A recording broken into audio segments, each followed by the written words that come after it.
Ok. Allez, vas-y. Ok, lève-toi, bonsoir. Alors, Yitzhak Peretz, enchanté, shalom à tous.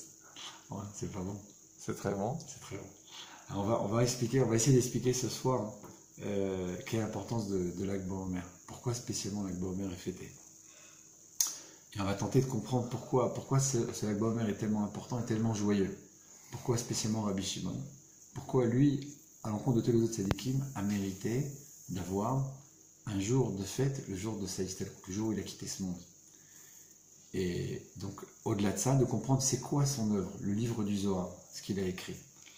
Alors, Rabbi Shimon Bar Yochai, donc on l'a dit, est différent de tous les autres par l'écriture, par le texte qu'il a écrit, qu'il nous a transmis, par la personnalité qu'il est lui-même par rapport aux autres Tanaïm, aux autres Tzadikim, et également par le livre donc, du Zohar, le livre de la splendeur qu'il a écrit, qui nous a transmis depuis donc, des générations.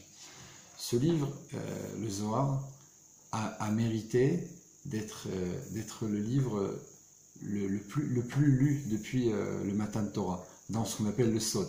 Au niveau de la Kabbalah, donc la Torah ésotérique, la Torah profonde, le Zohar est le livre de base, bien que la Kabbalah existait avant le Zohar, et qu'elle existait aussi après, le Zohar est un livre central. Rabbi Shimon est un personnage central lui aussi. Encore une fois, le jour de sa Iloula, le jour où il a quitté ce monde, est un jour de joie extraordinaire. Ce n'est pas le cas pour tous les autres tzadikim. Aucun d'autre n'a mérité cette date-là importante de l'Akba Omer, au point que dans Shulchan Aruch, dans les lois concrètes, donc dans la halacha, on marque le jour de son départ avec un changement très important. Le jour de l'Akba Omer, on peut reprendre, enfin, selon les coutumes, le jour Akba Omer au lendemain, on peut reprendre les mariages, on peut se couper les cheveux, tout va changer. Pourquoi? Parce que la période du Omer marque une période de deuil très très forte, parce que les 24 000 élèves de Rabbi Akiva vont mourir pendant cette période, et selon la majorité des avis, le jour de l'Akba Omer, s'est arrêtée cette maguefa, cette épidémie qui a semé la mort parmi tous les élèves de Rabbi Akiva, tout au moins la grande majorité, puisqu'il ne resteront après cela que 5 Talmidim, entre autres Rabbi Meir Balanès et Rabbi Shimon Bar Yochai. Pour comprendre en quoi Rabbi Shimon Bar Yochai est tellement grand, ce jour de l'Akba Omer est tellement important, il faut remonter à l'aube du monde.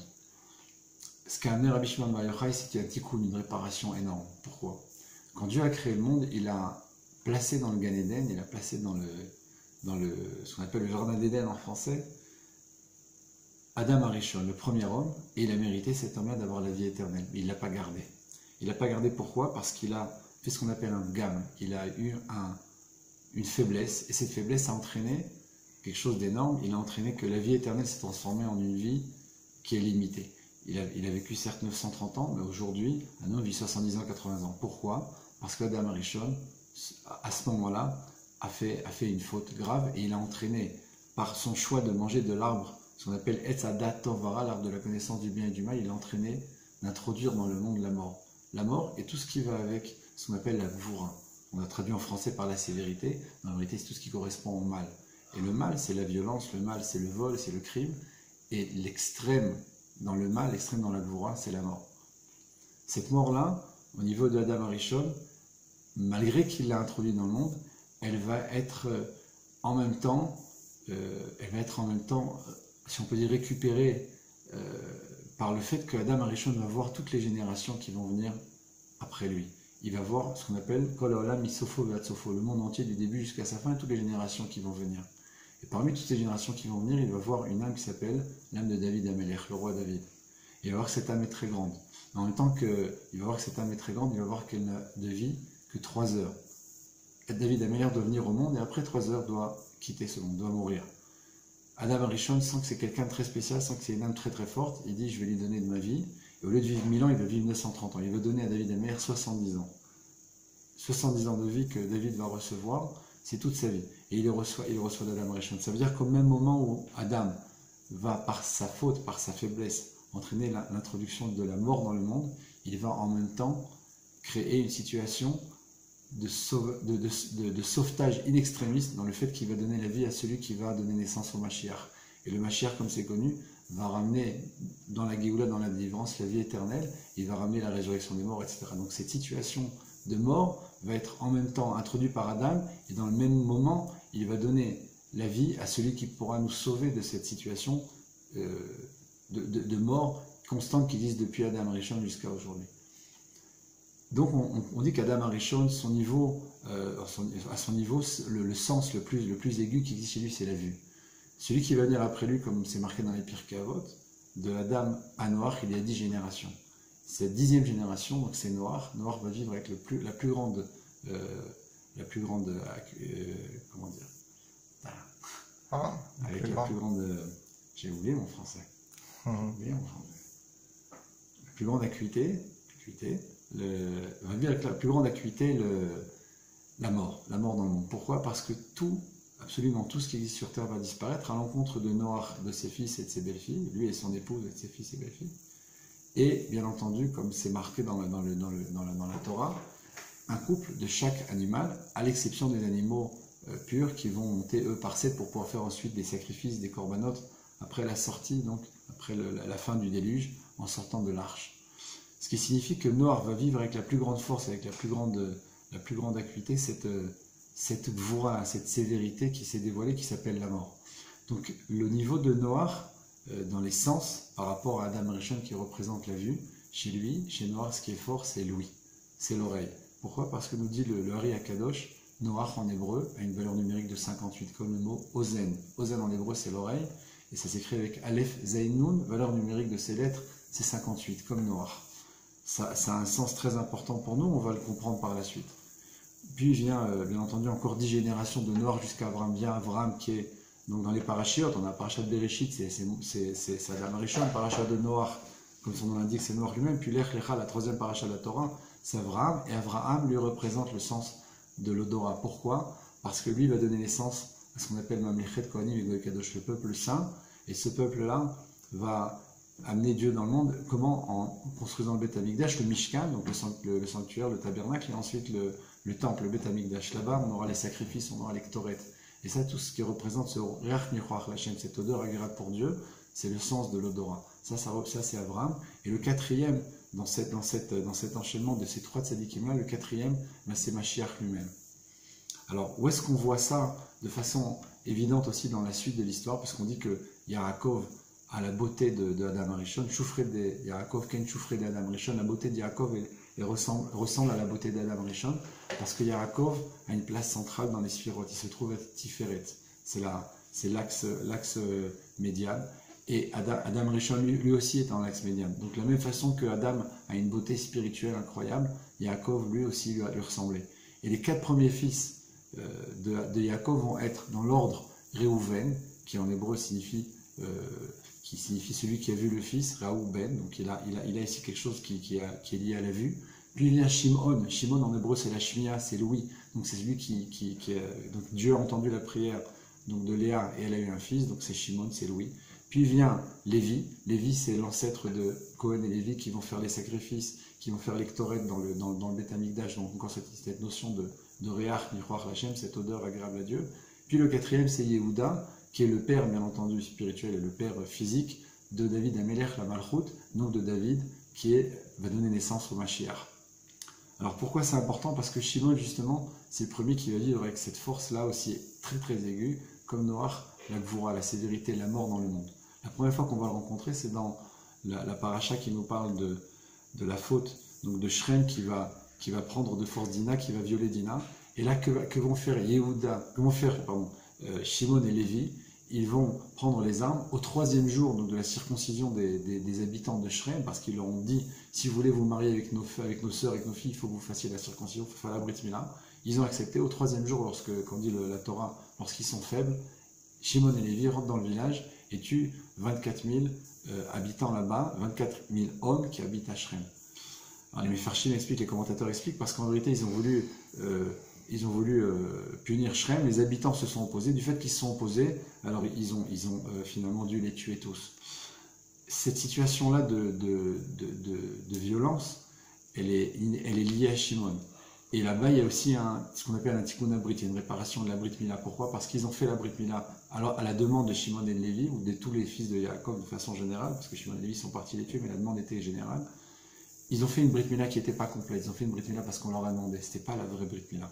Donc nous disent les sages dans la Kabbalah que ces 24 000 hommes vont revenir en Gilgoul, ils vont se réincarner dans 24 000 membre de la tribu de Shimon, justement. Et le chef de cette tribu, le prince de cette tribu qui s'appelle Zimri, va fauter du fait de la tentation des filles de Moab, parce que c'est ici une tentative de faire tomber le peuple juif, parce que Bilam n'a pas réussi à les maudire. Il a dit, eh bien, si on n'arrive pas à les maudire, on va les faire tomber avec la prostitution et l'idolâtrie. Et c'est ce qu'ils ont fait. Et Zimri va voir Moshe en disant, si je n'ai pas le droit de prendre cette femme qui vient de Midian, qui t'a autorisé toi à te marier avec la fille de Yitro? Et là, Moshe est hésitant, et Pinchas prend les armes et tue Zimri et Cosbi, donc la princesse de Moab, dans leur tente au moment de leur rapport. Et là, à ce moment-là, il y a une réparation très forte qui est faite parce que Dieu dit, Pinchas a arrêté l'épidémie, et dans cette épidémie, 24 000 hommes de la tribu de Shimon vont mourir avec Zimri. Et là, on voit qu'ils sont revenus en tant que juifs, avec une Brit Mila qui est tout à fait parfaite, mais ils ont fauté dans la faute de la prostitution et de l'idolâtrie, donc ils ont perdu leur route, leur mérite de cette Brit Mila qui était bonne à l'encontre de celle des habitants de Shrem qui l'ont fait par intérêt, si on peut dire comme ça. Donc maintenant, que nous dit la Torah? Eh bien de nouveau, ils vont revenir en Gigoul, ils vont se réincarner une troisième fois, et cette fois, ce sera dans l'épisode des élèves de Rabbi Akiva, qui sont aussi au nombre de 24 000 et qui vont disparaître pendant cette période du Homer, à l'exception du Lag BaOmer, du 33 du Homer, qui est la date du départ de Rabbi Shimon, des années après cette épidémie. Et là, on peut poser la question, mais quel rapport? Parce que ces hommes-là n'ont pas fauté dans le Brit, ils n'ont pas fait de faute, comme la tribu de Shimon dans la prostitution, ou comme dans le cas de Shrem. Eh bien, nous disent les sages, nous dit le Hari, ils ont fauté dans le fait qu'ils ne sont pas respectés l'un l'autre. L'ona agou kavod zébazé. Et ne pas respecter l'autre au point où ils en sont arrivés eux, c'est arrivé à un stade de haine. Et cette haine-là a entraîné que la faute qui était leur faute à eux, c'était une force d'obligation d'écouter la parole de l'autre. Il n'y avait pas de respect dans la discussion, dans leur marloquette. C'est-à-dire que ce qu'ils ont fait, c'était forcer l'autre à accepter leur avis, chacun avec sa chavruta, chacun avec son partenaire d'études. Et dans ce cas-là, il y a eu ici une espèce de viol psychologique, il y a eu une force négative dans leur étude qui a fait que ça a entraîné leur mort à eux aussi. Et qui a réparé cela? Eh bien, c'est Rabbi Shimon Bar Yochai. Donc, on a Shimon qui apparaît la première fois et qui va tuer les habitants de Shrem avec Lévi. On a une deuxième fois Shimon qui apparaît donc, dans l'épisode avec Pinchas. Cette fois-ci, Shimon est tué. Et la troisième fois, Shimon est celui qui va arrêter la mort parce qu'il va arrêter la Magéfa, l'épidémie des élèves de Rabbi Akiva. Et où est-ce que Rabbi Shimon a réussi à faire cet acte incroyable?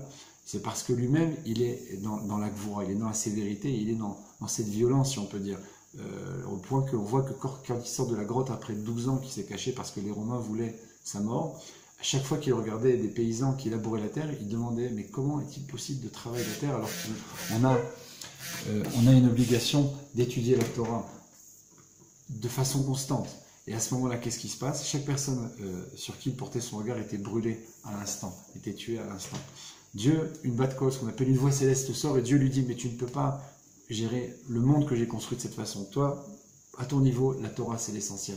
Mais les gens doivent travailler, donc tu retournes dans ta grotte, tu retournes là-bas pour étudier encore, pour essayer de comprendre plus profondément ce que je demande de toi. Et la Torah nous dit, il va retourner 12 mois. 12 mois, c'est encore une notion de 12, puisque les élèves de Rabbi Akiva étaient 12 000 couples. Et la première fois, nous avions 24 000, et là encore 12 000. Il y a un problème. Il n'y a plus assez de mémoire. Oui. Non, mais continue. Et à ce moment-là, la notion de 12, c'est une notion de gvoura, de sévérité. Et là, il va après 12 ans retourner 12 mois. Donc il y a 12 qui vont annuler 12, parce qu'on explique dans la Torah que les gvurot, et la gvurot, et la béchorchan, la gvoura, la sévérité ne peut être adoucie que par sa source. Pour donner un exemple concret et facile, quand quelqu'un fait un vaccin, eh bien on inocule, on va faire avec une piqûre pénétrer dans le corps la maladie elle-même, l'épidémie elle-même, dans une petite dose. Pourquoi? Pour justement faire que le corps va réagir, et lorsque Chazé Shalom va se présenter la maladie ou l'épidémie en question, le corps aura appris à combattre, et donc on va pouvoir se défendre de la maladie par la maladie. Donc c'est ce qu'on appelle adoucir les gvurot, la sévérité par leur source. Et c'est bien ce qui va se passer là-bas. C'est-à-dire que Rabbi Shimon, qui était dans la gvura, qui était dans la sévérité, parce que lui ne comprenait pas comment on pouvait faire autre chose qu'étudier la Torah, en retournant encore 12 mois, donc encore cette notion de 12, et bien ce 12 va apaiser le premier 12, et ça va se transformer en 13 années. Et 13, on le sait, c'est les Yud Gimel Midot HaChamim, c'est les 13 attributs de miséricorde, Et là, il va rentrer dans le Rachamim, et c'est pour ça qu'il va nous donner le Zohar. Et Moshe Rabbeinu va se dévoiler à Rabbi Shimon et lui dira, par ton livre, par ton chibour, par cet écrit-là, tu vas amener la délivrance dans le monde, Berachamim, dans la miséricorde. Et alors, ce qui est incroyable, c'est qu'on voit que Rabbi Shimon, qui s'exprime dans le Talmud, comme tous les sages là-bas, qui emploient le terme de tashma, viens, écoute, va écrire dans le Zohar, dans un lachon différent, dans un terme différent, qui s'appelle tachazé, viens et regarde. Donc on comprend qu'il va passer de l'oreille, donc de l'ouïe, à la vue, de la sévérité à la bonté, de ce jugement-là à quelque chose qui transcende totalement et qui va faire qu'il va voir tout le monde à un niveau de miséricorde et qui va voir toutes les neshamot telles qu'elles sont profondément et pas dans leur aspect extérieur. Et c'est ce message-là, un des messages en tout cas que nous donne Rabbi Shimon et qui fait que le jour de son départ, qui est donc le jour de sa mort entre guillemets, parce qu'il n'y a pas de mort chez les tzadikim, mais le jour où il va disparaître de ce monde, il va devenir un jour de joie. Donc ce qui est en vérité la gvoura, ce qui est vécu en général avec tristesse, le jour du départ d'un homme de ce monde, va être un jour de joie incroyable. Parce que justement, il va nous ramener à une situation antérieure qui est la situation du Gan Eden, et il va dévoiler ce qu'on appelle Ilané Dechaye, l'arbre de vie, celui dont Adam n'a pas mangé, et il va annuler cette notion de bien et de mal, il va transformer tout en bien. Le mal va disparaître, et donc la faute première, la faute antérieure de Adam Arishon, du premier homme, qui était de manger de l'ordre de la connaissance du bien et du mal, va se transformer en arbre de vie. Et par cela même, on va mériter, donc lui, il va mériter de nous donner un jour incroyable qui s'appelle Lag BaOmer, avec un feu qui est un feu de joie, avec un jour de départ du monde qui devient un jour de joie, avec la mort qui devient de la vie éternelle, par le dévoilement de cette chose qui est appelée à la base le bien et le mal, et qui va devenir uniquement du bien parce que c'est l'arbre de la vie. Et ça, c'est Rabbi Shimon, ça, c'est Lag BaOmer, et ça, c'est le Zohar.